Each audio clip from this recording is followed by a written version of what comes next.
Hello दोस्तों, आज के इस वीडियो में हम लोग प्रॉफिट एंड लॉस का जो सेशन चल रहा है, हमारे जो पार्ट चल रहे हैं उसका पार्ट नंबर ये 4 होगा, ठीक ना। और क्वेश्चन नंबर इसमें होंगे, क्वेश्चन नंबर इसमें 37 से लेकर 56 तक के क्वेश्चन होंगे, ठीक ना। इससे पहले हमने पार्ट 2-3 अपलोड कर दिए हैं, ठीक ना, जिसमें हमने बेसिक भी अच्छे से कवर किया है आर एस अग्रवाल वाले।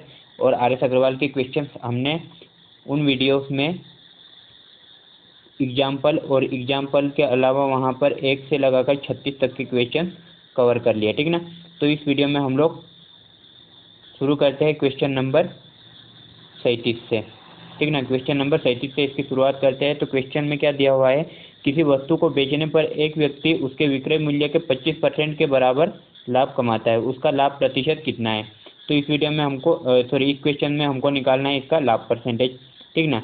तो सबसे पहले तो यहाँ पर सेलिंग प्राइस दिया हुआ है, ठीक ना, और सेलिंग प्राइस का वह 25% लाभ कमाता है। हमें नहीं पता सेलिंग प्राइस कितना है, तो इसको हम लोग एक्स मान सकते हैं, ठीक ना। और इस एक्स का मतलब सेलिंग प्राइस का वह 25% लाभ कमाता है, ठीक ना। तो 25% का फ्रैक्शन वैल्यू क्या होता है, तो 25% का फ्रैक्शन वैल्यू होता है 1/4, ठीक ना। 25 एकम 25, 25 चौक 100। तो इसका 1/4 वह लाभ कमाता है, तो इसका प्रॉफिट कितना हो जाएगा, इसका प्रॉफिट यहाँ पर हो जाएगा x/4, ठीक ना। प्रॉफिट हो जाएगा x/4। तो यहाँ पर इसकी कॉस्ट प्राइस कितनी हो जाएगी, ठीक ना। तो इसकी कॉस्ट प्राइस निकालने के लिए हम क्या करेंगे, इसकी कॉस्ट प्राइस हो जाएगी यहाँ पर, यदि इसके सेलिंग प्राइस में से इसका प्रॉफिट हटा देते हैं हम लोग, ठीक ना, इसका प्रॉफिट हम लोग हटा देते हैं इसके सेलिंग प्राइस में से, तो जो भी बचेगा क्या वो कॉस्ट प्राइस होगा। तो यहाँ पर बचेगा कितना, यहाँ पर बचेगा ये 4x माइनस x/4 हो जाएगा, ठीक ना। तो यहाँ पर बचेगा ये 3x/4, ठीक ना। यानी कि इसका कॉस्ट प्राइस क्या हो जाएगा, 3x/4।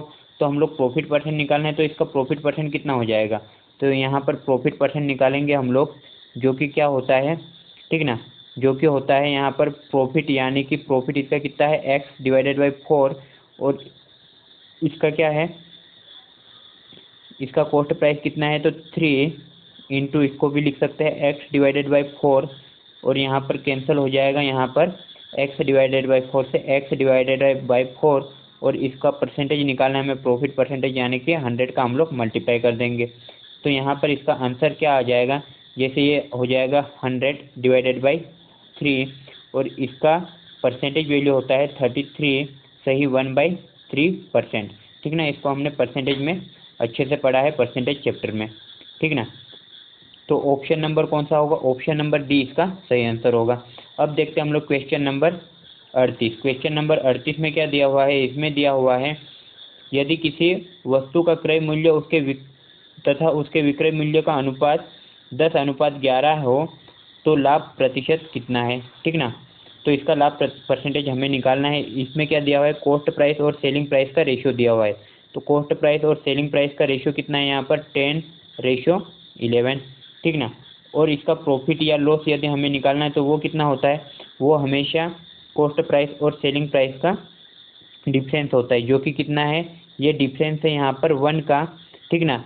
और यदि हम लोगों को प्रॉफिट परसेंट या लॉस परसेंट कैलकुलेट करना है, तो वो हमेशा हम लोग कॉस्ट प्राइस पर कैलकुलेट करते हैं, ठीक ना। और यदि हम लोग 100 का मल्टीप्लाई कर देंगे, तो इसका प्रॉफिट परसेंट मिल जाएगा, जो कि कितना होगा।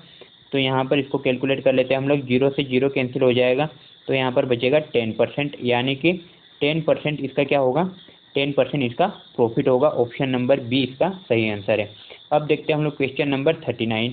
इसमें क्या दिया हुआ है, इसमें दिया हुआ है एक साइकिल को 2850 रुपये में बेचने पर एक दुकानदार को 14% का प्रॉफिट होता है, ठीक ना।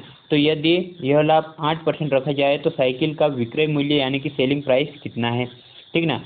तो यहाँ पर क्या दिया हुआ है, जैसे 14% का प्रॉफिट होता है, तो इसका कॉस्ट प्राइस क्या हुआ होगा, यदि इसका कॉस्ट प्राइस 100% रहा होगा, ठीक ना, तो इसका प्रॉफिट परसेंट कितना है, प्रॉफिट परसेंट है इसका 14%, और ये चीज़ को कितने में सेल कर रहा है, मतलब सेलिंग प्राइस है इसकी 2850, ठीक ना, 2850 है, जो कि परसेंटेज में कितने हैं, तो परसेंटेज में है ये 100 + 14, 114% हो जाएगा, ठीक ना। यदि 114% 114% 2850 है, ठीक ना, जो कि रुपये में कितना है 2850 है।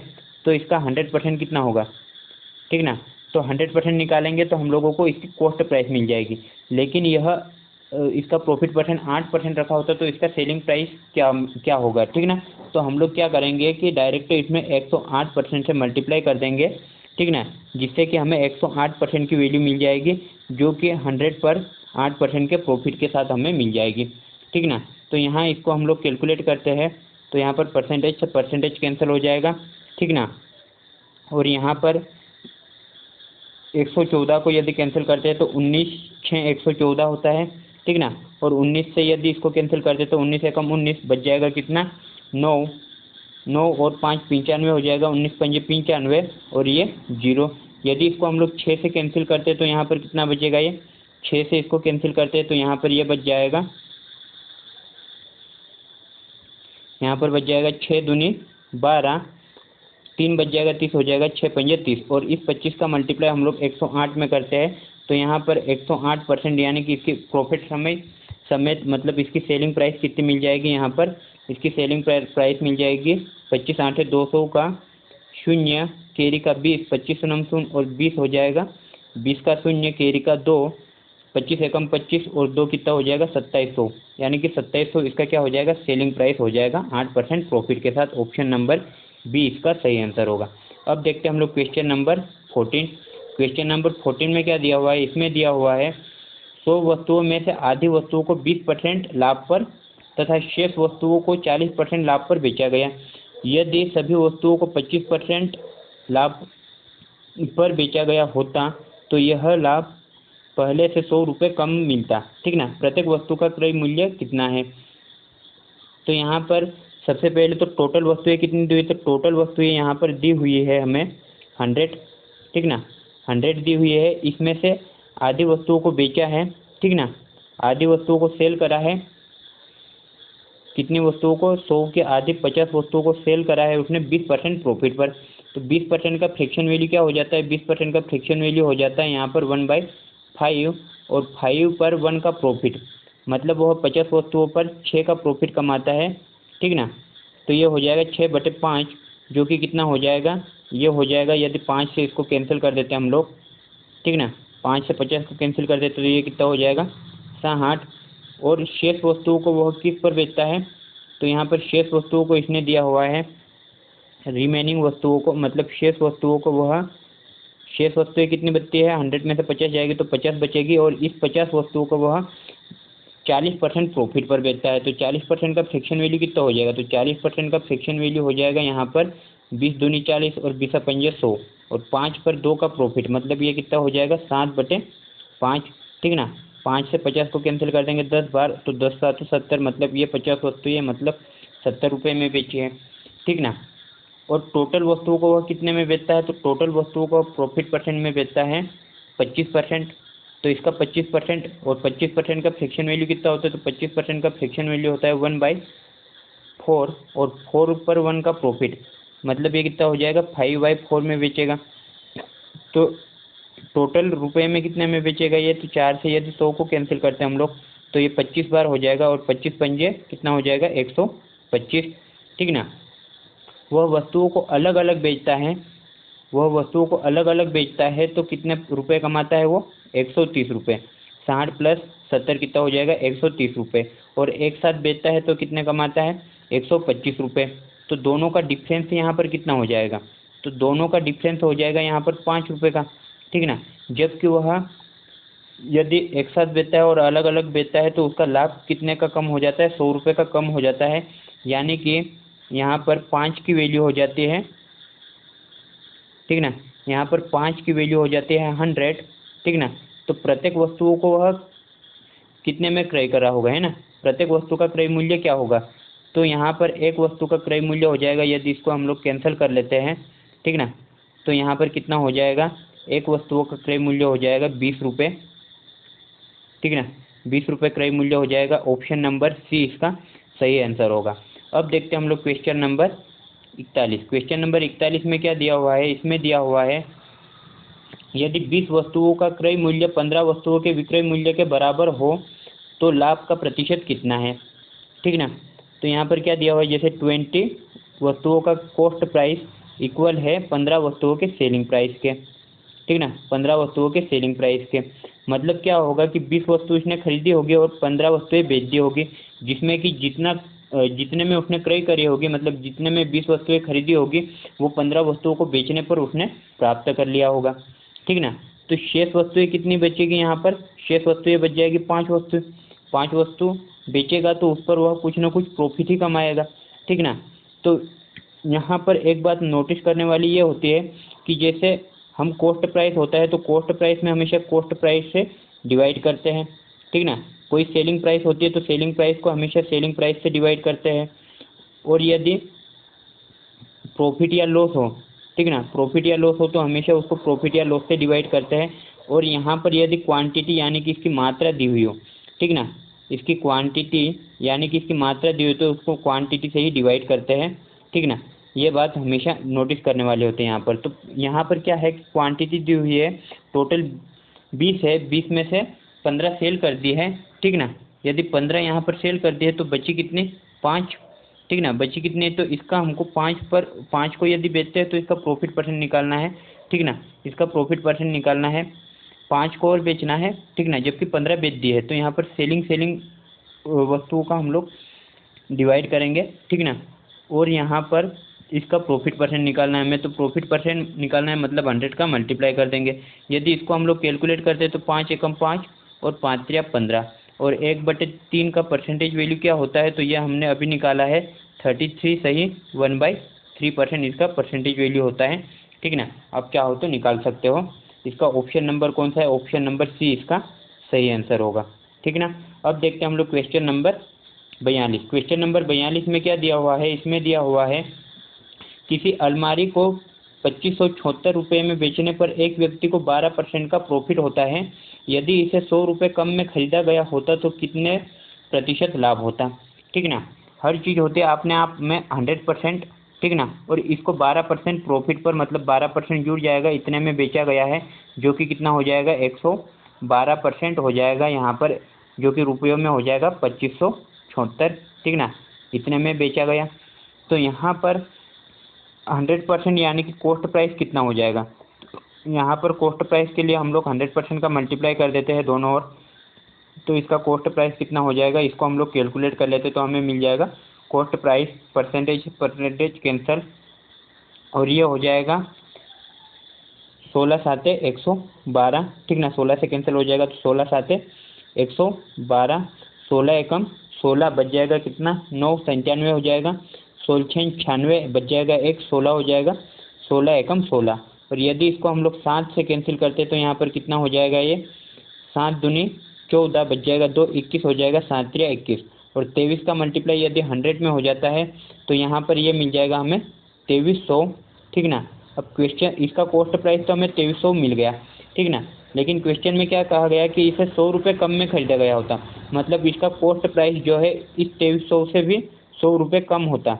तो यहाँ पर कितना हो जाता है, ये 2200, ठीक ना, इसका कॉस्ट प्राइस कितना हो जाता है 2200, जबकि इसमें बेचा कितने में है 2576 रुपये में, तब इसका प्रॉफिट परसेंट कितना होता है, ठीक ना। तो हम लोग यहाँ पर प्रॉफिट परसेंट इसका कैलकुलेट कर लेते हैं, तो प्रॉफिट परसेंट कितना होता है 2200 चीज़ को, यदि 2200 की चीज़ को 2576 में बेचते हैं तो यहाँ पर प्रॉफिट कितने का होगा, तो प्रॉफिट होगा 376 रुपये का, जो कि किस पर होगा कॉस्ट प्राइस यानी कि 2200 पर। तो इसका प्रॉफिट परसेंटेज कितना हो जाएगा, तो 100 का हम लोग मल्टीप्लाई कर देंगे, ये 100 की 2 जीरो से 2 जीरो कैंसिल हो जाएगी, ठीक ना। यदि इसको हम लोग 2 से कैंसिल करते हैं तो ये कितनी बार कैंसिल हो जाएगा, तो यहाँ पर ये कैंसिल हो जाएगा, 2 एकम 2 बच जाएगा, 1 17 हो जाएगा, 2 8 16, फिर से 1 बच जाएगा, तो ये हो जाएगा 16, 2 8 16, और बटे में क्या बच जाएगा, तो बटे में बच जाएगा 2 एकम 2 और 2 एकम 2 11, ठीक ना। यदि इसको हम लोग आगे सिंप्लीफाई करते हैं तो क्या मिलेगा हमें, 11 से इसको कैंसिल करते हैं तो 11 एकम 11 बच जाएगा, 7 78 हो जाएगा, 11 साते 77 बच जाएगा 1, तो 1/11, मतलब ये क्या हो जाएगा 17 सही 1/11% इसका सही आंसर होगा। ऑप्शन नंबर कौन सा है, तो ऑप्शन नंबर है सी इसका सही आंसर होगा। अब देखते हैं हम लोग क्वेश्चन नंबर 43। क्वेश्चन नंबर 43 में क्या दिया हुआ है, इसमें दिया हुआ है कपड़े के एक व्यापारी ने अपने कपड़े का आधा भाग 20% लाभ पर तथा शेष कपड़े का आधा भाग 20% हानि पर बेचा। शेष कपड़े को क्रय मूल्य पर बेच दिया, उसको कितने प्रतिशत लाभ अथवा हानि हुई। ठीक ना। तो एक कपड़ा है व्यापारी के पास में, ठीक ना, इसका आधा भाग, तो इस कपड़े का आधा भाग मतलब 1/2 उसने 20% प्रॉफिट पर। तो 20% का फ्रिक्शन वैल्यू क्या होता है, तो 20% का फ्रिक्शन वैल्यू होता है 1/5 और 5 पर 1 का लाभ मतलब कि वह 6/5 में बेचा होगा। ठीक ना।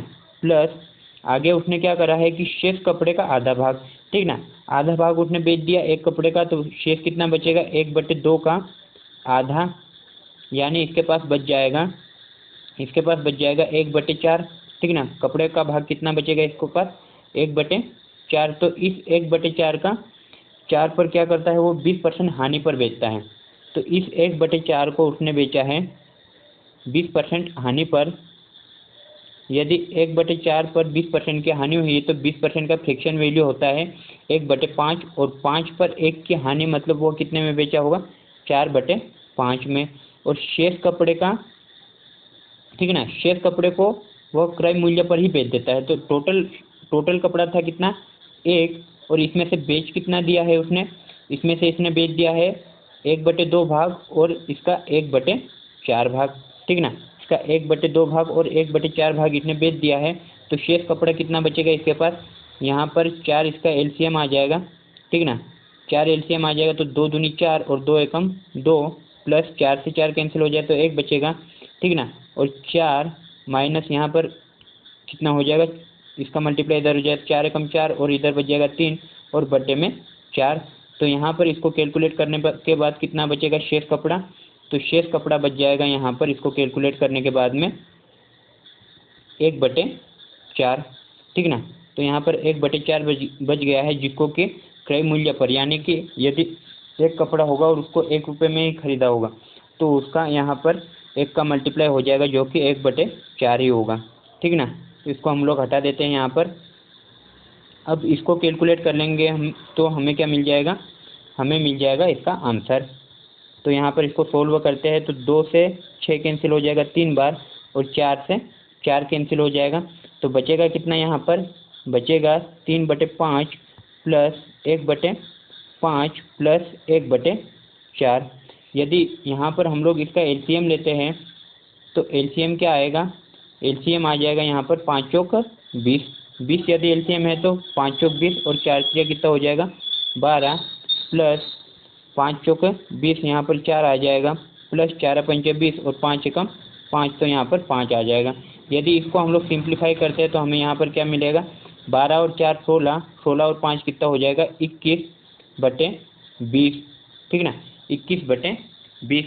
तो यहाँ पर क्या हो रहा है कि जैसे इसका हमने क्रय मूल्य कितना माना था, 1 रुपये, तो यहाँ पर यदि इसका क्रय मूल्य को हम लोग हटा देंगे तो हमें मिल जाएगा इसका प्रॉफिट। ठीक ना। तो ये कितना हो जाएगा 21 - 20 डिवाइडेड बाई 20, यानी कि इसको हम लोग सिंप्लीफाई करते हैं तो यहाँ पर कितना मिल जाएगा, यहाँ पर मिल जाएगा 1/20।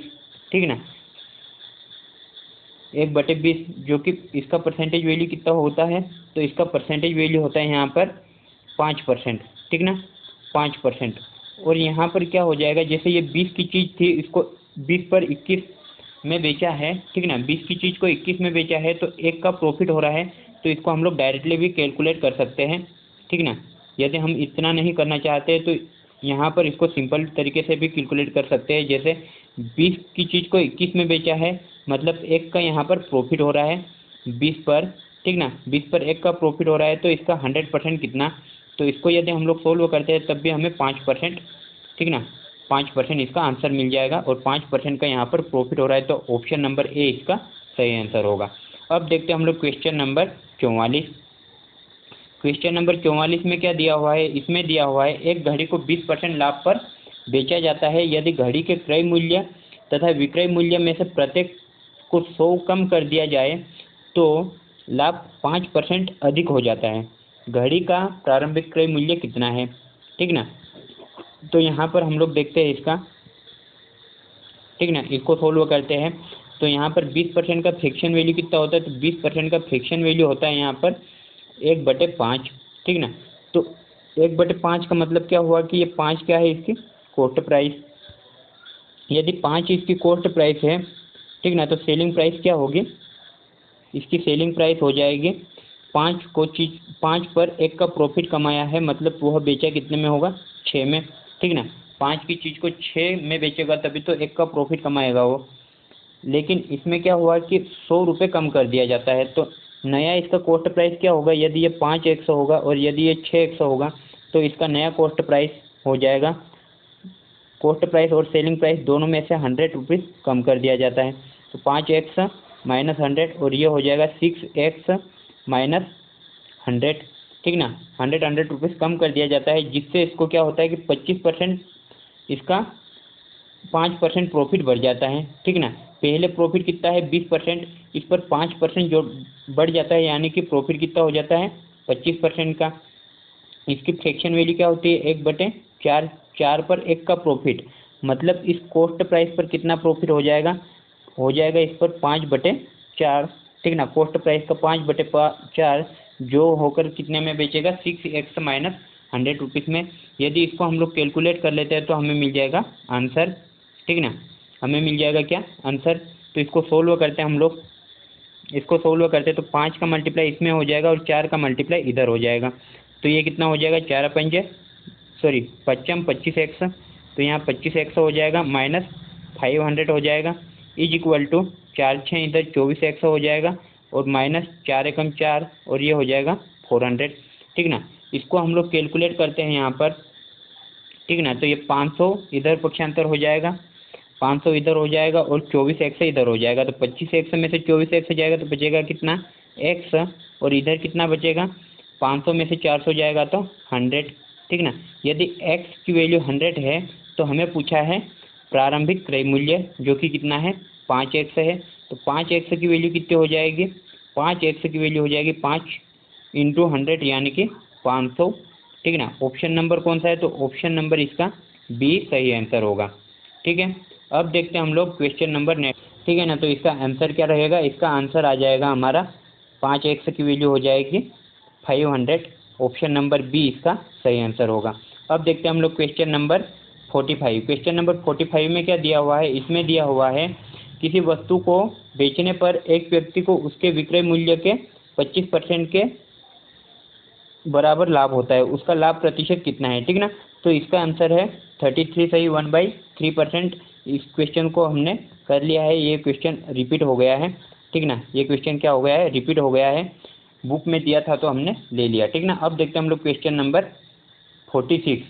क्वेश्चन नंबर 46 में क्या दिया हुआ है, एक दुकानदार ने 30 किलोग्राम चावल 45 रुपये प्रति किलोग्राम की दर से खरीदे, कुल मात्रा का 40% 60 रुपये प्रति किलोग्राम की दर से बेच दिया, कुल 20% लाभ प्राप्त करने हेतु शेष मात्रा किस भाव से बेचनी होगी, ठीक ना।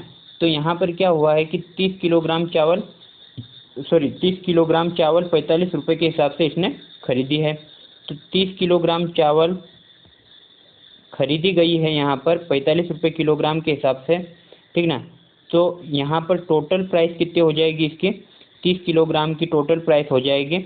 इसका 30 का इसमें मल्टीप्लाई करते हैं तो 30 पंजे कितना होता है 150, केरी का 15, 30 चौक होता है 120, 120 और 15 कितना हो जाएगा 135 हो जाएगा, ठीक ना।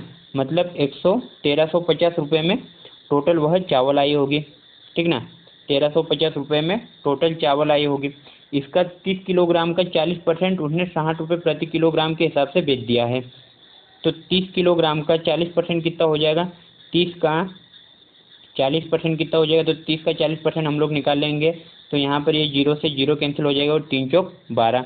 तो 12 किलोग्राम उसने बेच दी है 60 रुपये के हिसाब से, ठीक ना, 60 रुपये के हिसाब से। तो यहाँ पर कितना हो जाएगा, यदि इसको हम लोग सोल्व करते हैं तो 12 कितना होता है 72, ठीक ना। मतलब वह कि 720 रुपये में चावल बेच दिया है, ठीक ना। 12 72 और 0 का 0, तो 720 रुपये में उसने बेच दी है। अब चावल कितनी बची है इसके पास, तो चावल बच गई है टोटल 18 किलोग्राम, ठीक ना। और इसको किस मूल्य पर बेचें, ठीक ना, इसको किस मूल्य पर बेचें, कि ओवरऑल इसको प्रॉफिट कितना हो, ठीक ना, ओवरऑल प्रॉफिट 20% एक्स्ट्रा हो, है ना, कुल लाभ इसको 20% हो। तो कुल प्राइस कितनी है, कुल प्राइस है यहाँ पर, कुल प्राइस है 1350, ठीक ना। कुल प्राइस कितनी है, तो कुल प्राइस है यहाँ पर 1350 और 1350 पर 20% का प्रॉफिट चाहिए। यदि 1350 पर 20% का प्रॉफिट चाहिए तो टोटल इसका प्राइस कितना हो जाएगा, टोटल प्राइस इसका सेलिंग प्राइस कितना होना चाहिए। तो यहाँ पर इसको हम लोग 20% इसका निकाल लेते हैं, तो इसका 20% कितना हो जाएगा, इसका 20% हो जाएगा यहाँ पर, जीरो से ये जीरो कैंसिल हो जाएगा, तो यहाँ पर हो जाएगा 135 का डबल कितना हो जाएगा 270, ठीक ना। 1350 की चीज़ को यदि 20% का प्रॉफिट चाहिए तो यहाँ पर टोटल इसका मूल्य कितना हो जाएगा, सेलिंग प्राइस टोटल कितना होना चाहिए, यहाँ पर जीरो का जीरो, 7 और 5 कितना हो जाएगा 12 का 2, कैरी का 1, 2 और 13 15 और 1 कितना हो जाएगा 16, मतलब 1620 इसका टोटल प्राइस होना चाहिए, ठीक ना। 1620 इसका टोटल प्राइस होना चाहिए, जो कि इस 1620 में से इसका 20% निकाल कर, ठीक ना, इसका 20% निकाल कर हम यहाँ पर 1620 रुपये हमें मिले हैं। तो यहाँ पर हम लोग 720 रुपये प्राप्त कर चुके हैं। तो टोटल कितना बचेगा, जीरो में से जीरो जाएगा तो जीरो, 2 में से 2 जाएगा तो, ठीक ना, जीरो में से जीरो जाएगा तो जीरो, 2 में से 2 जाएगा तो जीरो, और यहाँ पर बच जाएगा 16 में से 7 जाएगा तो बचेगा कितना, बचेगा यहाँ पर 9, ठीक ना, बचेगा कितना 9। तो यह कितना आ जाएगा 900 रुपये और चाहिए इसको। तो 918 किलोग्राम पर 900 रुपये और चाहिए, तो किस भाव से इसको बेचना होगा, तो 18 से इसको डिवाइड कर लेंगे तो हमें मिल जाएगा 1 किलोग्राम का मूल्य। तो 1 किलोग्राम का मूल्य यहाँ पर कितना हो जाएगा, 1 किलोग्राम का मूल्य हो जाएगा 18 पंजे 90 और जीरो, मतलब 50 रुपये प्रति किलोग्राम। ऑप्शन नंबर क्या है, तो ऑप्शन नंबर सी इसका सही आंसर होगा, ठीक ना। अब देखते हैं हम लोग question number next, question number 47। Question number 47 में क्या दिया हुआ है, इसमें दिया हुआ है किसी वस्तु का क्रय मूल्य उसके अंकित मूल्य का 80% है, 12% का बट्टा देने के उपरांत व्यापारी का लाभ प्रतिशत कितना होगा, ठीक ना। तो यहाँ पर क्या दिया हुआ है, इसमें कॉस्ट प्राइस है, कॉस्ट प्राइस है, सेलिंग प्राइस है और मार्केट प्राइस है, ठीक ना। इस क्वेश्चन में मार्केट प्राइस भी है। यदि मार्केट प्राइस 100 माने हम, तो 100 का 80% कितना होगा, तो यहाँ पर 100 का 80% हो जाएगा, 80% यानी कि परसेंटेज से ये 100 कैंसिल हो जाएगा तो बचेगा कितना 80। तो कॉस्ट प्राइस इसका कितना हो जाएगा 80। और क्या हुआ है कि 12% का बट्टा देने के उपरांत व्यापारी का लाभ प्रतिशत कितना होगा, तो 12%, 100 का 12% कितना हो जाएगा, तो 100 का 12% यहाँ पर हो जाएगा, परसेंटेज से ये 100 कैंसिल हो जाए तो 12, और 100 में से 12 जाएगा तो बचेगा 88, मतलब उस चीज़ को वह 88 रुपये में बेचा होगा। तो हमें क्या निकालना है कि उसका प्रॉफिट परसेंटेज कितना है। तो प्रॉफिट परसेंटेज कहाँ से हमें निकलता है, तो सेलिंग प्राइस और कॉस्ट प्राइस का डिफरेंस प्रॉफिट परसेंट होता है, और सेलिंग प्राइस और मार्केट प्राइस का डिफरेंस डिस्काउंट या जिसको हम लोग कहते हैं बट्टा होता है, ठीक ना। तो यहाँ पर प्रॉफिट हमें मिल जाएगा, 80 की चीज़ को 88 में बेचा है तो 8 रुपये का यहाँ पर प्रॉफिट हो रहा है, और प्रॉफिट हमेशा कॉस्ट प्राइस पर होता है जो कि है 80। तो मल्टीप्लाई कर देंगे हम लोग 100, तो इसका हमें मिल जाएगा प्रॉफिट परसेंटेज, ठीक ना। हमें क्या मिल जाएगा प्रॉफिट परसेंटेज। तो इसको हम लोग कैलकुलेट कर लेते हैं, जैसे 8 दाम क्या होता है 80, ठीक ना, और जीरो से जीरो कैंसिल हो जाएगा, तो यहाँ पर इसका प्रॉफिट परसेंटेज कितना मिल जाएगा हमें 10%। ऑप्शन नंबर कौन सा है, तो ऑप्शन नंबर है यहाँ पर सी इसका सही आंसर। अब देखते हैं हम लोग क्वेश्चन नंबर 48। क्वेश्चन नंबर 48 में क्या दिया हुआ है, इसमें दिया हुआ है एक किसी व्यापारी ने बिक्री के लिए सिले सिलाए वस्त्रों के मूल्य पर 25% की छूट देने की घोषणा की। यदि कोई खरीदार रुपये 400 की छूट चाहता हो तो उसे 320 मूल्य वाली कितनी कमीजें खरीदनी होगी, ठीक ना। तो यहाँ पर कितनी कमीजें खरीदनी होगी, तो यहाँ पर सबसे पहले तो दिया है कि 25% का छूट, ठीक ना, 25% का छूट। लेकिन कस्टमर क्या चाहता है कि कस्टमर चाहता है 400 रुपये की छूट मिले, ठीक ना, 400 रुपये की छूट मिले। तो यहाँ पर इसकी कॉस्ट प्राइस क्या हो जाएगी, तो कॉस्ट प्राइस हमेशा 100% होती है। तो कॉस्ट प्राइस निकालने के लिए हम लोग 100% का मल्टीप्लाई कर लेते हैं, ठीक ना। 100% का मल्टीप्लाई कर लेते हैं तो यहाँ पर इसकी कॉस्ट प्राइस क्या हो जाएगी, कॉस्ट प्राइस हो जाएगी परसेंटेज से परसेंटेज कैंसिल हो जाएगा और 25 से 100 कैंसिल हो जाएगा 4 बार। तो 100% यहाँ पर क्या हो जाएगा, यानी कि कॉस्ट प्राइस यहाँ पर कितनी हो जाएगी, कॉस्ट प्राइस हो जाएगी 4 चौक 16 यानी कि 1600। ठीक ना। यदि 1600 इसका 100% मूल्य होगा यानी कि इसके सिले सिलाए वस्त्रों का मूल्य होगा, ठीक ना, तो 320 वाली कितनी कमीजें खरीदनी पड़ेगी। यदि हम लोग इस टोटल प्राइस में 320 से डिवाइड कर देते हैं, क्योंकि 320 क्या होगा, ये एक कमीज का मूल्य होगा। ठीक ना। एक कमीज का मूल्य यदि 320 है तो टोटल कमीजें कितनी खरीदनी होगी 1600 रुपये में, जिससे कि 400 रुपये का छूट प्राप्त कर सके। तो यहाँ पर क्या होगा, इसको यदि हम लोग कैंसिल करते हैं तो यहाँ पर 0 से 0 कैंसिल हो जाएगा, तो बच जाएगा कितना, बच जाएगा यहाँ पर 32।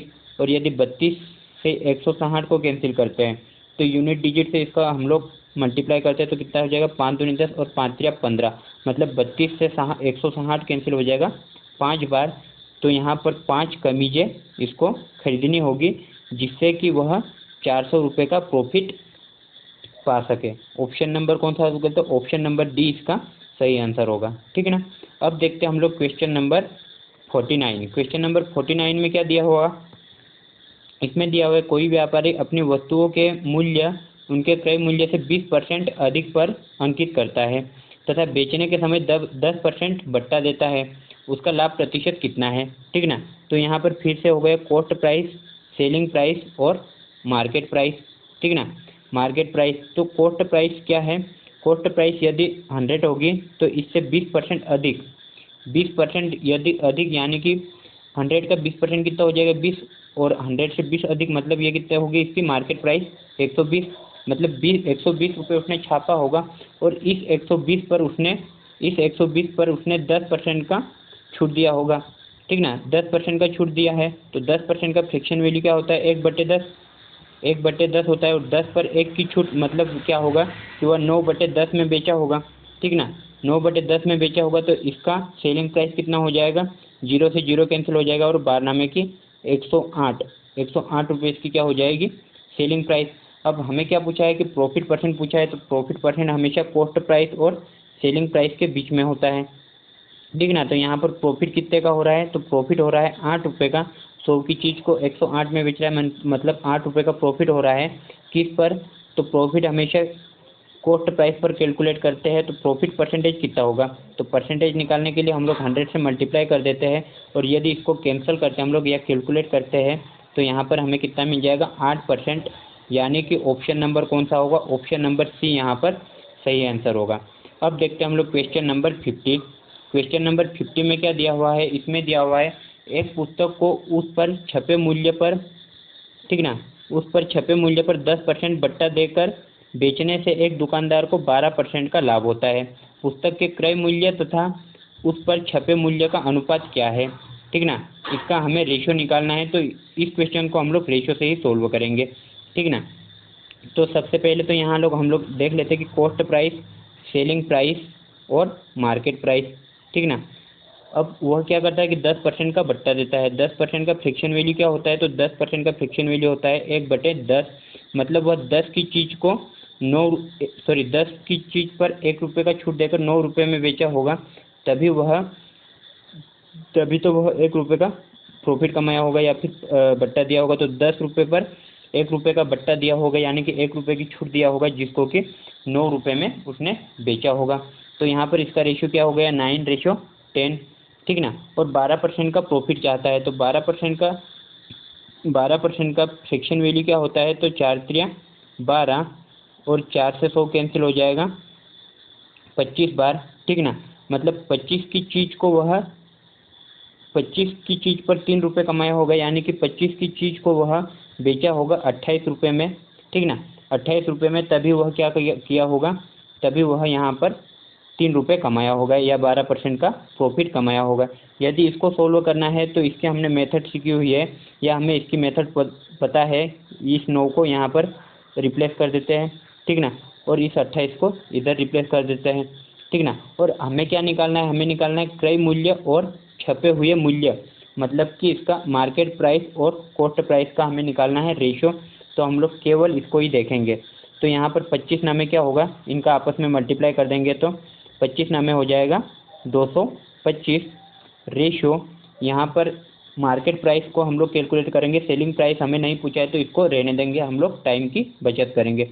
तो मार्केट प्राइस यहाँ पर क्या मिल जाएगा, 28 दाम हो जाएगा 280। तो मार्केट प्राइस कितना मिल जाएगा, 280। और यदि इसको हम लोग कैलकुलेट करते हैं आगे तो ये 5 से कैंसिल हो जाएगा, 5 चौक 20, 5 चौक 20, 2 बच जाएगा, 25 हो जाएगा, 55 25। इसको यदि 5 से कैंसिल कर दे तो 55 25, 3 बच जाएगा, 5 6 30। मतलब यहाँ पर क्या होगा कि कॉस्ट प्राइस और मार्केट प्राइस यानी कि छपे हुए मूल्य का रेशो कितना मिल जाएगा, 45:56। ठीक ना। और ये आगे किसी से नहीं कट रहा है तो 45:56 ही इसका सही आंसर होगा। ऑप्शन नंबर ए इसका सही आंसर है। अब देखते हैं हम लोग क्वेश्चन नंबर 51। क्वेश्चन नंबर 51 में क्या दिया हुआ है, इसमें दिया हुआ है किसी निर्माता ने एक वस्तु का अंकित मूल्य ₹25 निर्धारित किया तथा उसे 20% बट्टा देकर बेच दिया। यदि उसे 25% लाभ हुआ हो तो उस वस्तु का क्रय मूल्य कितना है। ठीक ना।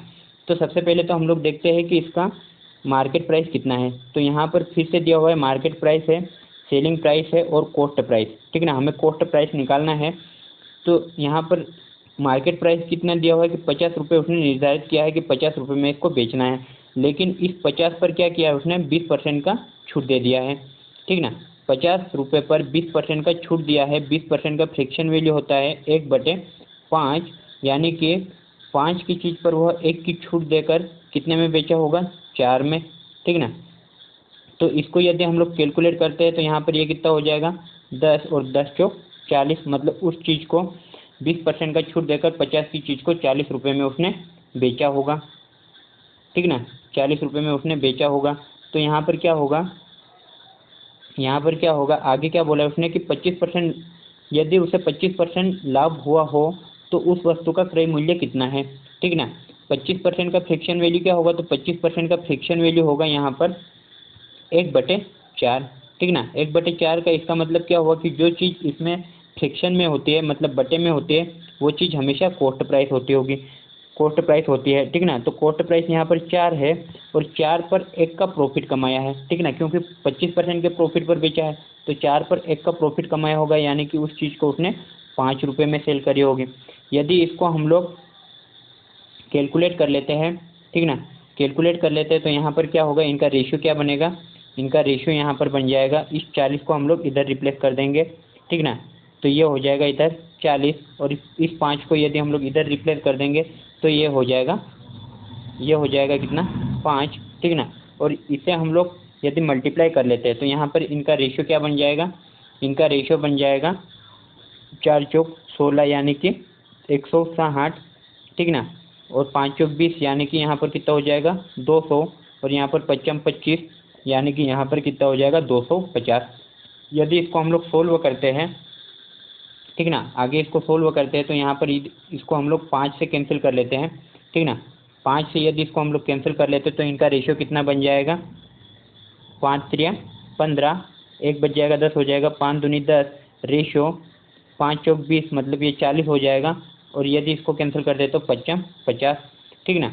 तो यहाँ पर इसका कॉस्ट प्राइस कितना हो जाएगा, यदि इसका मार्केट प्राइस 50 रुपये होगा तो इसका कॉस्ट प्राइस कितना हो जाएगा, कॉस्ट प्राइस हो जाएगा 32 रुपीज़, यानी कि ऑप्शन नंबर सी इसका सही आंसर होगा। अब देखते हैं हम लोग क्वेश्चन नंबर 52। क्वेश्चन नंबर 52 में क्या दिया हुआ है, इसमें दिया हुआ है एक व्यापारी अपने माल पर क्रय मूल्य से 30% अधिक मूल्य अंकित करता है, इस पर 15% बट्टा देता है। उस वस्तु का क्रय मूल्य कितना है जिस पर उसे ₹84 का लाभ हुआ हो। ठीक ना। तो यहाँ पर फिर से दिया हुआ है कॉस्ट प्राइस है, सेलिंग प्राइस है और मार्केट प्राइस है। ठीक ना। मार्केट प्राइस है, यदि कॉस्ट प्राइस 100 हुआ हो तो इसका 30% कितना हो जाएगा, 130। ठीक ना। 100 का 30% 130 हो जाएगा, 130 उसका मार्केट प्राइस होगा और इस पर 15% उसने बट्टा दिया है। तो 130 पर यदि 15% उसने बट्टा दिया तो 15% बट्टा का मतलब क्या हो जाएगा, 15% बट्टा का मतलब क्या हो जाएगा, यहाँ पर 0 से ये 0 कैंसिल हो जाएगी। ठीक ना। और ये कितना हो जाएगा, 15 त्रिया 45 का 5, कैरी का 4, 15 एकम 15 और 4 कितना हो जाएगा 19, मतलब ये हो जाएगा 195, ठीक ना। 195 डिवाइडेड बाई 10, और यदि यहाँ से 10 हटेगा तो ये कितना हो जाएगा 19.5, ठीक ना। ये कितना हो जाएगा 19.5, और 19.5 का हम लोग 130 में मल्टीप्लाई कर लेते हैं, ठीक ना। तो यहाँ पर कितना हो जाएगा, या फिर इसको इस टाइप से कैलकुलेट कर लेते हैं, ठीक ना। जैसे 15% का फ्रैक्शन वैल्यू क्या हो जाएगा, तो 15% का फ्रैक्शन वैल्यू हो जाएगा यहाँ पर 5 या 15 और 20, ठीक ना। तो यहाँ पर 20 पर 3 की छूट मिली है, ठीक ना। 20 पर 3 की छूट मिली है, मतलब ये हो जाएगा 130 इंटू 17 डिवाइडेड बाई 20, ठीक ना। 17 डिवाइडेड बाई 20, और यदि इसको हम लोग आगे कैलकुलेट करते हैं तो यहाँ पर कितना हो जाएगा, 0 से 0 कैंसिल हो जाएगा, और 17 का मल्टीप्लाई यदि 13 में करते हैं तो कितना हो जाएगा ये, या फिर 13 का मल्टीप्लाई 17 में, तो 13 7 91 होता है, ठीक ना। कैरी का 9 हो जाएगा, 13 एकम 13 और 9 कितना हो जाएगा, 13 और 9 हो जाएगा 22, ठीक ना। 13 और 9 हो जाएगा 22, तो यहाँ पर हम लोग लिख सकते हैं 22 डिवाइडेड बाई 2, ठीक ना। डिवाइडेड बाई 2, तो इसको 2 से हम लोग कैंसिल करते हैं, तो 130 की चीज़ को कितने में बेचा होगा, 2 एकम 2, 2 एकम 2, भाग नहीं जा रहा भाग की शून्य, ठीक ना। एक बच गया है, एक में भाग नहीं जा रहा भाग की शून्य, और दशमलव लगाकर इधर 0 लग जाएगा, तो 2 पंजे 10, मतलब 110.5 रुपये में उसने बेचा होगा, ठीक ना। तो इसका हम लोगों को निकालना है क्या, 84 रुपये का लाभ हुआ है, लेकिन यहाँ पर प्रॉफिट कितने का हो रहा है, तो प्रॉफिट हो रहा है यहाँ पर 10.5 रुपीज़ का, जबकि यहाँ पर प्रॉफिट हो रहा है 84 रुपीज़ का, ठीक ना। 84 रुपीज़ का प्रॉफिट हो रहा है, तो हमें निकालना है इसका क्रय मूल्य, जो कि कितना है 100, ठीक ना। क्रय मूल्य कितना है 100, तो हम लोग निकालेंगे यहाँ पर 100 की वैल्यू। तो इसको हम लोग यदि कैलकुलेट करते हैं तो यहाँ पर ये दशमलव हटेगा तो इधर 1 0 बढ़ जाएगी, और यदि इसको हम लोग कैंसिल करते हैं तो 21 के पहाड़ से ये कैंसिल हो जाता है 5 बार, ठीक ना। 21 पंजे 105, और 21 चौक होता है 84, और 1 0 यहाँ पर बच जाएगा, ठीक ना। और 5 से 40 को कैंसिल होता करते हैं तो ये 8 बार हो जाएगा, और 8 का मल्टीप्लाई 100 में हो जाएगा, तो 800, मतलब ये 100 की वैल्यू कितनी हो जाएगी 800 रुपये, ठीक ना। 800 रुपये, और 800 रुपये हमारा क्या है आंसर है, जो कि ऑप्शन नंबर ए है। अब देखते हैं हम लोग क्वेश्चन नंबर 53। क्वेश्चन नंबर 53 में क्या दिया हुआ है, इसमें दिया हुआ है एक दुकानदार किसी वस्तु के अंकित मूल्य पर 5% कमीशन देना चाहता है तथा वह 10% लाभ कमाना चाहता है। यदि किसी वस्तु का क्रय मूल्य 95 रुपये हो तो इसका अंकित मूल्य कितना है, ठीक ना। तो सबसे पहले तो यहाँ पर दिया हुआ है कॉस्ट प्राइस है, सेलिंग प्राइस है, ठीक ना, और मार्केट प्राइस, ठीक ना। अंकित मूल्य पर 5% का कमीशन देना चाहता है वो, तो यहाँ पर इसको मान लेते हैं हम लोग कि ये मार्केट प्राइस कितनी है 100% है, और इस पर 5% की कमीशन देना चाहता है, ठीक ना। मतलब इसका अंकित मूल्य टोटल कितना रह जाएगा, या फिर इसको जो कमाना है वो कितना रह जाएगा 95%, ठीक ना, 95% रह जाएगा। और इसको 10% का प्रॉफिट चाहिए, ठीक ना। 10% का प्रॉफिट चाहिए, तो 10% का फ्रिक्शन वैल्यू क्या होता है, 10% का फ्रिक्शन वैल्यू होता है 1/10, और इस 10 को हम लोग हमेशा मानते हैं कॉस्ट प्राइस या कॉस्ट प्राइस ये होता है, ठीक ना। तो यहाँ पर ये 10 आ जाएगा, और 10 पर 1 का प्रॉफिट, मतलब ये कितना हो जाएगा 11 हो जाएगा, ठीक ना। ये कितना हो जाएगा 11 हो जाएगा। अब आगे क्या दिया हुआ है कि ये क्रय मूल्य इसका 95 रुपये है, लेकिन यहाँ पर रेशियो के अकॉर्डिंग कितना है 10 है, ठीक ना। तो हम लोग क्या करते हैं कि कॉस्ट प्राइस को कॉस्ट प्राइस से डिवाइड करते हैं, ठीक ना, मतलब क्रय मूल्य को क्रय मूल्य से डिवाइड करते हैं, और जो निकालना है, ठीक ना, या फिर इसका प्रॉफिट कितना होगा, तो ये प्रॉफिट हो जाएगा 11 का, तो हम लोग 11 का मल्टीप्लाई कर लेते हैं, जिससे कि हमें क्या मिल जाए, सेलिंग प्राइस मिल जाए, ठीक ना, सेलिंग प्राइस मिल जाएगी। क्वेश्चन में आगे क्या दिया है कि 5% का ये कमीशन कमाना चाहता है, मतलब ये इतनी चीज़ों को कितने में बेचना चाहता है, वो 95% में, ठीक ना, 95% में बेचना चाहता है। तो इसका हमको क्या निकालना है कि अंकित मूल्य कितना होगा, ठीक ना, मतलब अंकित मूल्य कितना है 100% है, ठीक ना। तो इस 100% को हम लोग कैलकुलेट करना है, तो 100% कितना होगा, तो 100% का हम लोग दोनों ओर मल्टीप्लाई कर लेते हैं, ठीक ना। तो यहाँ पे कर लेते हैं 100% का मल्टीप्लाई, तो यहाँ पर क्या होगा, इसको यदि हम लोग कैलकुलेट करते हैं तो यहाँ पर कितना हो जाएगा, यदि इस 95 से 95 को हटा देते हैं, ठीक ना। 95 से 95 कैंसिल हो जाएगा, या फिर इसको हम लोग 95% से 95% कैंसिल हो जाएगा, ठीक ना। अब यहाँ पर बच जाएगा ये 11/10, ठीक ना, 11/10। तो यहाँ पर क्या हो जाएगा, ये जैसे परसेंटेज है तो परसेंटेज को यदि यहाँ से हटा देंगे तो यहाँ पर कितना बच जाएगा, 100, ठीक ना। 100 बच जाएगा, तो 100 को यदि हम लोग 0 से 0 कैंसिल कर देते हैं और इस 10 का मल्टीप्लाई इधर कर देते हैं तो ये कितना हो जाएगा, ये हो जाएगा 100% इज इक्वल टू, ठीक ना, 100% इज इक्वल टू हो जाएगा ये 110 रुपये, ठीक ना। 110 रुपये हो जाएगा, और 110 रुपये इसका क्या है, आंसर है, जो कि ऑप्शन नंबर कौन सा है, तो ऑप्शन नंबर है बी इसका सही आंसर। अब देखते हैं हम लोग क्वेश्चन नंबर 54। क्वेश्चन नंबर 54 में क्या दिया हुआ है, इसमें दिया हुआ है एक घड़ी का अंकित मूल्य 3200 है, इसे 2 क्रमिक बट्टों के साथ 2448 में बेचा जाता है। यदि पहला बट्टा 10% हो तो दूसरा बट्टा कितना है, ठीक ना। तो यहाँ पर 3200 की चीज़ है, ठीक ना, 3200 की चीज़ है, इस पर पहला बट्टा कितना दिया गया, 10%। तो 10% का फ्रैक्शन वैल्यू होता है यहाँ पर 1/10, और 10 की चीज़ पर 1 की छूट, मतलब ये कितने में बेचा गया होगा, 9/10 में, ठीक ना, 9/10 में बेचा गया होगा। और दूसरा बट्टा हमें नहीं पता है, जिसको हम लोग मान सकते हैं कि ये कितना है, X%, ठीक ना, और X% मतलब X डिवाइडेड बाई 100 हो जाएगा, और ये कितना हो जाएगा, 100 में से X की छूट हो जाएगी, तो ये कितना हो जाएगा, 100 माइनस X डिवाइडेड बाई 100, और इज इक्वल टू इसको कितने में बेचा होगा, इतनी छूट देने के बाद इसको बेचा है 2448 रुपये में। तो ये यहाँ पर लिख लेते हैं हम लोग 2448, और इसको यदि हम लोग कैलकुलेट करते हैं यहाँ पर, तो ये 2 जीरो से ये 2 जीरो कैंसिल हो जाएगी, ठीक ना, 2 जीरो से 2 जीरो कैंसिल हो जाएगी, और 9 से यदि हम लोग इसको कैंसिल करते हैं तो ये कितनी बार कैंसिल हो जाएगा, जैसे 9 दूनी हो जाएगा 18, बच जाएगा कितना, 6, ये हो जाएगा 64, मतलब 9 में 7 63, फिर 2 बच जाएगा तो ये कितना हो जाएगा, सॉरी 1 बच जाएगा तो हो जाएगा 18, 9 दूनी हो जाएगा 18, ठीक है ना।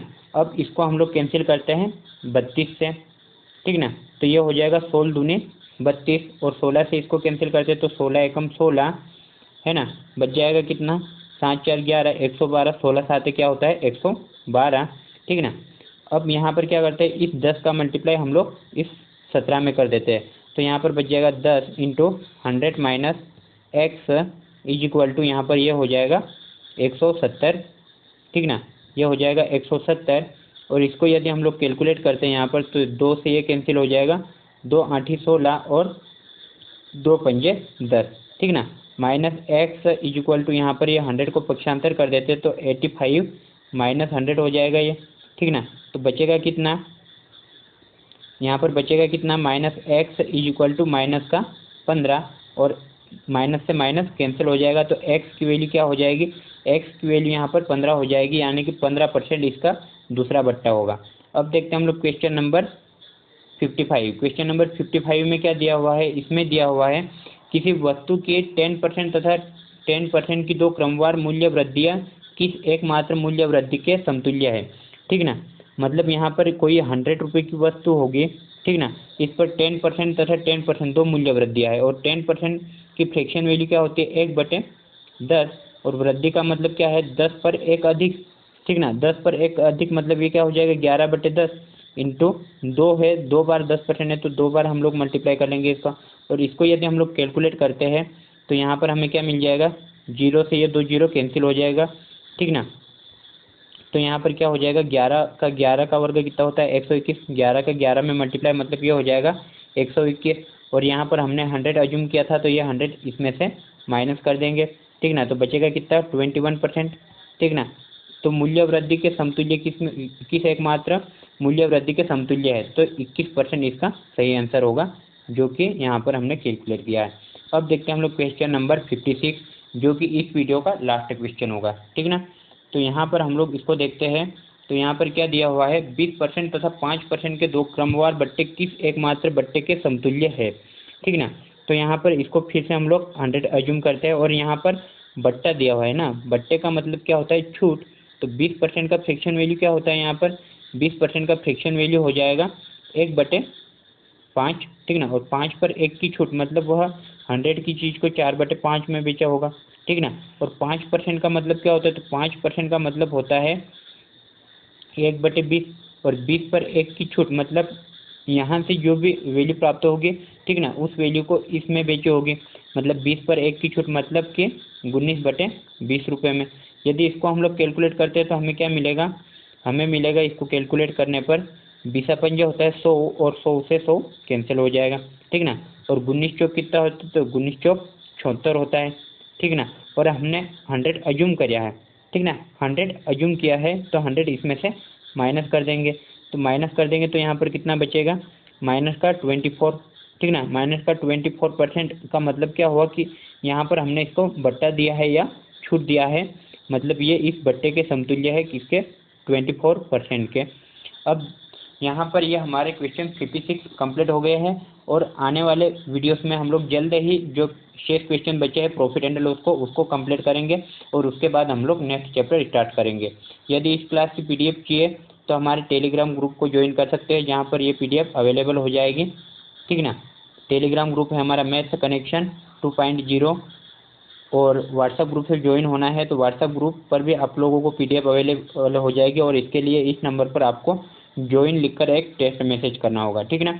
यदि वीडियो अच्छी लगी हो तो चैनल को सब्सक्राइब करें, लाइक करें एंड शेयर करें, और साथ में बेल आइकन को दबाना ना भूलें, ताकि आपको नए वीडियोस की अपडेट जल्दी ही मिल जाए, ठीक ना। अब देखते हैं हम लोग, तब तक के लिए बाय, धन्यवाद, जय हिंद।